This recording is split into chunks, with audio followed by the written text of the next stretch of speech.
Welcome to UAB Medcast, a continuing education podcast for medical professionals, providing knowledge that is moving medicine forward. Here's Melanie Cole. Welcome to UAB Medcast. I'm Melanie Cole, and joining me today is Dr. Panayotis Vardas. He's a cardiac surgeon and assistant professor at UAB Medicine, and he's here to highlight mitral valve repair and surgery. Dr. Vardas, thank you so much for joining us today as we get into this topic. And before we talk about repair and surgery, can you just speak a little bit about degenerative mitral valve disease and what you've been seeing in the trends? Absolutely. First of all, thank you very much for having me back, Melanie. I'm glad to be here. Before we talk about the degenerative mitral disease, what is mitral regurgitation? Essentially, mitral regurgitation is a valvular abnormality.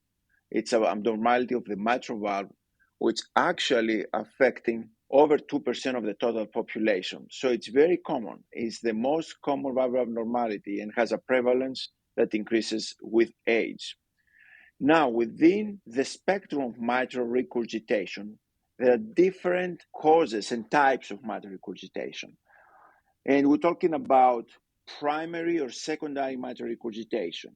The most common name of primary and cause of primary mitral regurgitation is degenerative mitral regurgitation you're referring to. It's degenerative disease or organic primary mitral regurgitation. What is the problem with the mitral valve? And to be more precise, when we're talking about the mitral valve, we don't talk about just the valve, but with the mitral valve apparatus, which anatomically involves the two leaflets, the annulus, and the subvalvular apparatus, including the papillary muscles, the chorda tendineae that connect the papillary muscles to the leaflets, and the ventricular wall.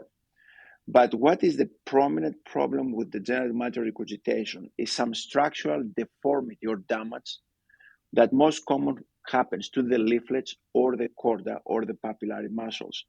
That results in insufficiency and leaky valve.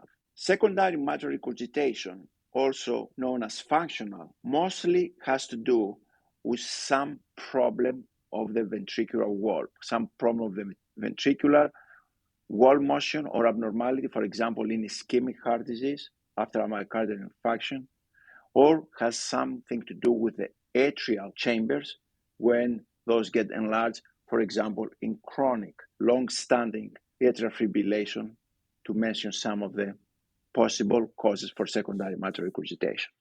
Thank you so much for that, Dr. Vardas. So now I'd like you to speak a little bit about guidelines and indications for surgical intervention. Where in the continuum of symptoms? And I'd like you to speak about symptoms. And ventricular dysfunction, does that discussion of a surgical intervention come into play?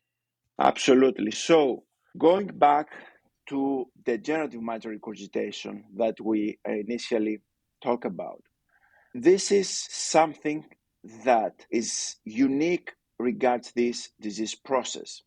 The recommendations and the guidelines talking about when the patient should look and seek help from a surgeon. And the reason of this is because after successful mitral valve repair, probably going to talk about this, the long-term survival following a successful mitral valve repair for degenerative mitral regurgitation is similar to age-matched controls, provided that the operation is done in a timely fashion and early in the disease process. Taking off from this base, now the guidelines and the recommendations, they talk about when the patient should look surgical attention. The first patient population that is very easy under the guidelines to look for a surgical repair is symptomatic patients. Patients that present with shortness of breath, fatigue, palpitations. They are patients that in the setting of degenerative mitral regurgitation, they have strong indication for mitral valve intervention. Now, what we know is when we see the sequela of mitral regurgitation at the long term in the ventricular function, or to be more precise, left ventricular systolic dysfunction, it might be more advanced. The disease process becomes more tricky when these patients come for repair, and the guidelines, they have established strong recommendations for this specific patient population. So for asymptomatic patients, but with significant LV dysfunction, when we're talking about this, we're looking to ejection fraction, should be less than 60%, or the ventricle is dilated in end systole more than 40 millimeters, and have severe primary mitral regurgitation, mitral valve surgery is recommended. Also, mitral valve surgery is recommended for patients that they are asymptomatic and they don't have LV dysfunction, left ventricular dysfunction. However, the anatomical consideration of the specific valve gives a likelihood of a successful repair without residual mitral regurgitation, which is greater than 95%, and with an expected mortality of the surgery of less than 1% in a center of excellence. Those patients should be considered for early surgery, although non-symptomatic. Dr. Vardas, and this is such an exciting time in your field. I'd like you to speak about the repair itself. What's exciting? What is really a game changer in your opinion? And when you're deciding between repair versus replacement, what of those advancements comes into play? So, Melanie, for degenerative mitral regurgitation, the standard of care is repair.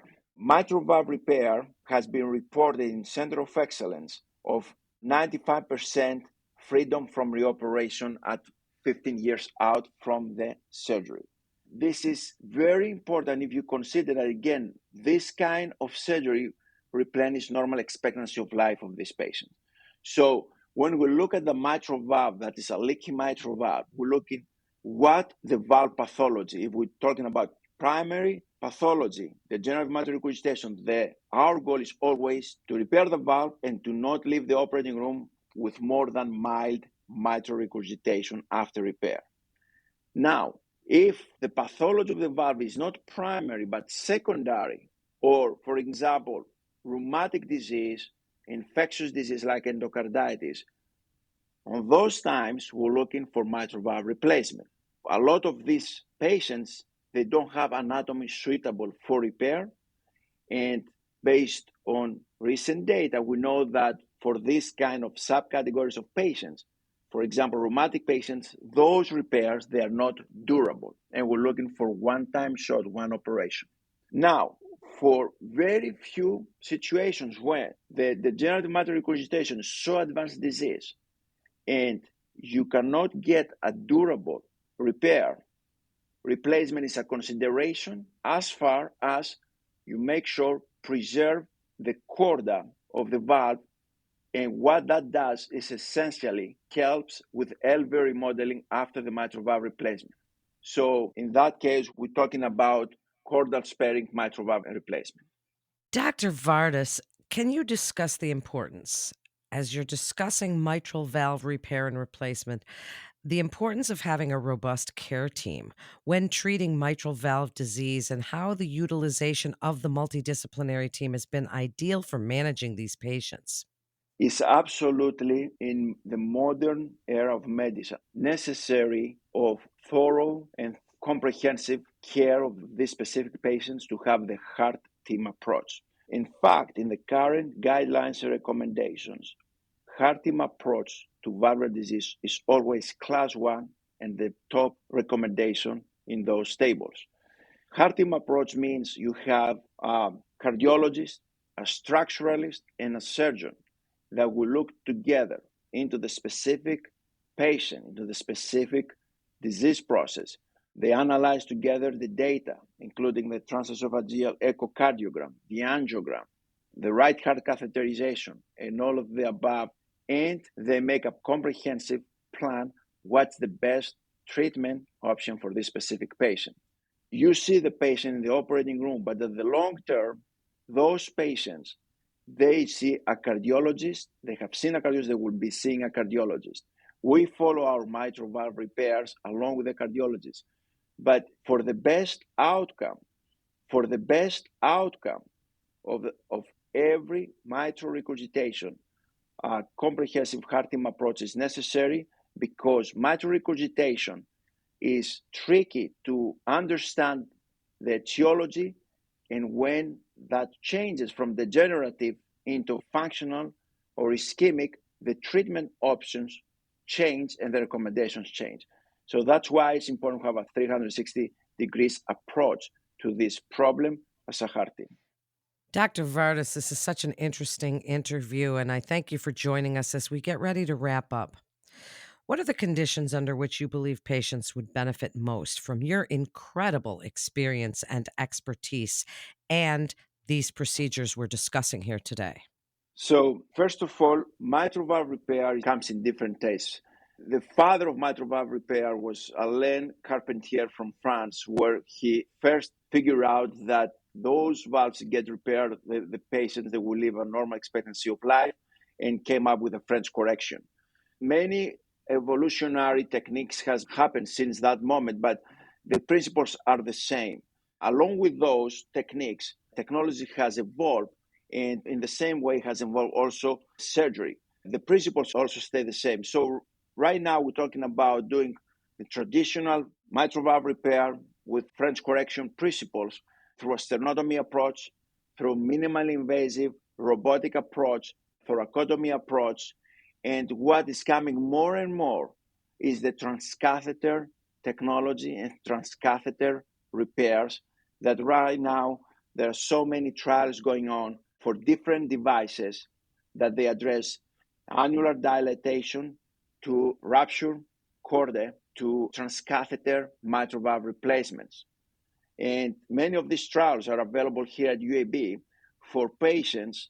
They are or very high surgical risk, or sometimes the anatomical consideration of the specific valve, they are such that a transcatheter approach are more suitable, and some transcatheter replacement is more suitable than a surgical valve. For example, in a very extensive mitral annular calcification, when the risk of the procedure is high, we have transcatheter valves in international trials that we can provide to our patients to deal with their mitral valve regurgitation or sometimes associated to the mitral valve stenosis. And this is an exciting moment for our specialty because the heart team approach, again, between cardiologists, structuralists, and cardiac surgeons, we all work together and we embrace technology and we offer the best solution for our patients. Thank you so much, Dr. Vardas, for joining us again. And for more information, please visit our website at uabmedicine.org/physician. That concludes this episode of UAB Medcast. I'm Melanie Cole. Thanks so much for joining us today.